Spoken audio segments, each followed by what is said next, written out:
সুদানে গণহত্যার তথ্য লুকাতে মরদেহ পুড়িয়ে ফেলেছে দেশটির আধাসামরিক বাহিনী র্যাপিড সাপোর্ট ফোর্সেস আরএসএফ। দেশটির একটি চিকিৎসা সংস্থা দারফুরে গণহত্যার প্রমাণ গোপন করার জন্য মৃতদেহ পুড়িয়ে বা গণকবর পুঁতে ফেলার মরিয়া চেষ্টা করছে বলে আরএসএফ এর বিরুদ্ধে অভিযোগ এনেছে।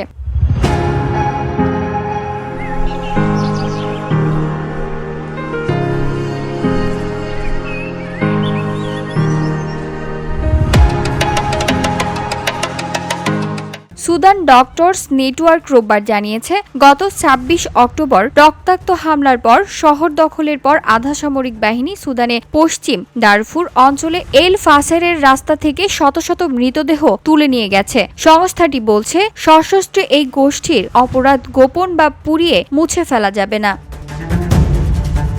এল ফাসারে যা ঘটেছে তা কোনো বিচ্ছিন্ন ঘটনা নয়, বরং আরএসএফ এর একটি পূর্ণাঙ্গ গণহত্যার আরেকটি অধ্যায়। মৃতদেহ বিকৃত করা, পুড়িয়ে ফেলা বা গণকবর দেওয়া আন্তর্জাতিক ও ধর্মীয় রীতিনীতির স্পষ্ট লঙ্ঘন বলে এই বিবৃতিতে উল্লেখ করা হয়েছে।